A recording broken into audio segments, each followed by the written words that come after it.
नमस्कार। आज हम बात करने वाले हैं ईरान की। एक ऐसा देश जिसका इतिहास इतना तूफानी रहा है कि उसने सिर्फ अपनी ही नहीं बल्कि पूरी दुनिया की राजनीति की शक्ल बदल दी। तो चलिए ईरान की इस जटिल कहानी को समझने के लिए देखते हैं कि आज हम किन किन मुद्दों पर बात करेंगे। शुरुआत एक बड़े सवाल से करते हैं। एक ऐसा सवाल जो शायद हम सबके मन में आता है जब भी हम ईरान का नाम सुनते हैं। वो सवाल ये है कि आखिर ईरान हमेशा खबरों में क्यों बना रहता है, कभी न्यूक्लियर प्रोग्राम को लेकर तो कभी मिडिल ईस्ट के झगड़ों को लेकर। ईरान का नाम हमेशा इंटरनेशनल हेडलाइंस में होता है। आखिर ऐसा क्यों है? देखिए, इसकी वजहें कई हैं। अमेरिका से टकराव, सऊदी अरब से दुश्मनी, अलग अलग प्रॉक्सी ग्रुप्स को सपोर्ट करना और हाँ, उसका न्यूक्लियर प्रोग्राम। ये सब तो आज की बातें हैं, लेकिन इन सब की जड़ें बहुत गहरी हैं और इन्हें समझने के लिए हमें थोड़ा पीछे इतिहास में जाना होगा। तो चलिए ईरान की कहानी को बिल्कुल शुरू से शुरू करते हैं, एक ऐसे दौर से जब उसका भूगोल और धर्म दोनों ही उसके भविष्य के संघर्ष की जमीन तैयार कर रहे थे। सबसे पहले एक बहुत ही जरूरी बात समझनी होगी, वो है शिया सुन्नी विभाजन। ये इस्लाम के अंदर का वो बंटवारा है जो सिर्फ एक धार्मिक मसला नहीं है, बल्कि इसने पूरे मिडिल ईस्ट की पॉलिटिक्स को तय किया है। और ये आंकड़े देखिए, दुनिया की लगभग 90% मुस्लिम आबादी सुन्नी है और सिर्फ 10% शिया। इसका मतलब क्या हुआ? इसका मतलब ये कि ईरान, जो एक शिया बहुल देश है, वो असल में पूरी इस्लामिक दुनिया में एक माइनॉरिटी है। ये बात याद रखना बहुत ज़रूरी है। अब आते हैं 19वीं सदी में। उस दौर में ईरान, जिसे तब फारस कहा जाता था, दो सुपर पावर्स के बीच सैंडविच बन गया था। एक तरफ रूस और दूसरी तरफ ब्रिटेन।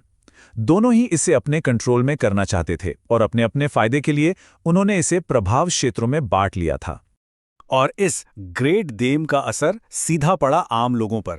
बाहर की कंपनियों को इतनी छूट मिल गई कि ईरान के जो लोकल व्यापारी थे, जिन्हें बाजारी कहते थे, उनका धंधा चौपट हो गया। जाहिर है, लोगों के मन में बहुत गुस्सा भर गया। फिर आई 20वीं सदी और एक ऐसी चीज की खोज हुई जिसने इस पूरे खेल को हमेशा के लिए बदल दिया, और वो था तेल। और सोचिए जरा, ईरान की ही जमीन से निकले तेल पर बनी ब्रिटिश कंपनी से ईरान को कितना प्रॉफिट मिलता था? सिर्फ 16%। जी हां, सिर्फ 16%। यह साफ दिखाता है कि ये सौदे कितने एक तरफा और शोषण करने वाले थे। फिर आया एक ऐतिहासिक मोड़।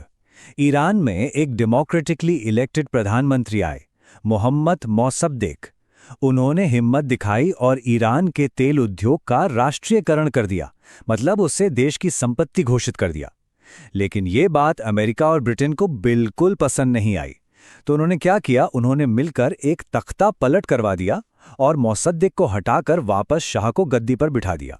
तो सीधी सी बात ये थी कि पश्चिम ने ईरान के लोकतंत्र के ऊपर अपने तेल के हितों को चुना। उन्होंने एक तानाशाह को वापस सत्ता में ला दिया जो अगले 26 सालों तक राज करेगा। इस घटना ने ईरानियों के मन में पश्चिम के लिए गहरी कड़वाहट भर दी।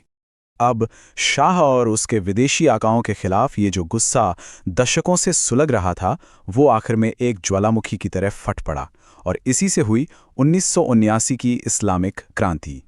और इस क्रांति ने सिर्फ सरकार नहीं बदली, इसने तो जैसे पूरे देश की पहचान ही बदल दी।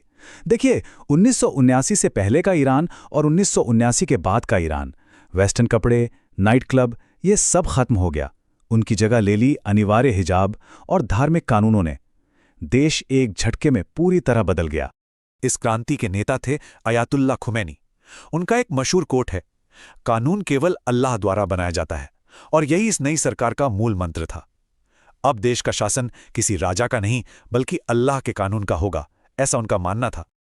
और ये सब कुछ हुआ बहुत तेजी से। 1978 में सड़कों पर विरोध प्रदर्शन शुरू हुए। जनवरी 1979 में शाह देश छोड़कर भाग गए और फरवरी में ही अयातुल्ला खुमैनी हीरो की तरह वापस लौटे। बस 2 महीने बाद ईरानियों ने वोट देकर देश को एक इस्लामिक रिपब्लिक बना दिया। लेकिन इस नए दौर की सबसे बड़ी घटना थी तेहरान में अमेरिकी दूतावास पर कब्जा। 52 अमेरिकियों को 444 दिनों तक बंधक बनाकर रखा गया। इस एक घटना ने अमेरिका और ईरान के बीच दुश्मनी पर मोहर लगा दी, जो आज तक कायम है। तो अब सवाल ये था कि ये जो नया इस्लामिक रिपब्लिक बना है, वो इस दुनिया में खुद को बचाएगा कैसे, अपनी एक नई पहचान कैसे बनाएगा?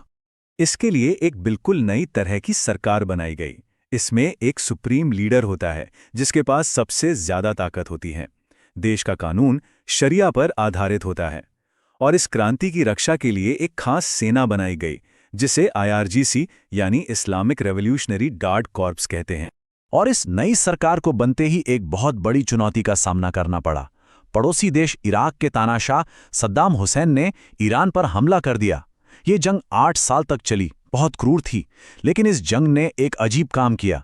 इसने ईरान के लोगों को नए शासन के पीछे और मजबूती से खड़ा कर दिया और शिया सुन्नी की खाई को और भी गहरा कर दिया।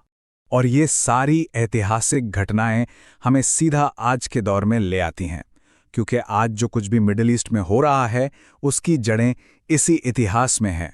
मिडिल ईस्ट में आज की सबसे बड़ी लड़ाई है ईरान और सऊदी अरब की, लेकिन ये सीधी जंग नहीं है, ये एक प्रॉक्सी वॉर है। मतलब ये दोनों देश दूसरे देशों की जमीन पर अपने अपने गुटों को लड़ा रहे हैं, जैसे यमन में, लेबनान में और सीरिया में। एक तरफ ईरान के सपोर्ट वाले शिया गुट हैं तो दूसरी तरफ सऊदी अरब के सपोर्ट वाले सुन्नी गुट। तो कुल मिलाकर ईरान आज जो भी कर रहा है, चाहे वो अपने प्रॉक्सी गुटों को सपोर्ट करना हो या फिर अपना न्यूक्लियर प्रोग्राम आगे बढ़ाना हो, हर चीज के पीछे उसका इतिहास है। विदेशी दखल का डर, अपनी क्रांति को जिंदा रखने की जिद और पूरे इलाके में अपना दबदबा कायम करने की चाहत। और यही सारी बातें मिलकर ये तय करेंगी कि मिडिल ईस्ट का भविष्य कैसा होगा।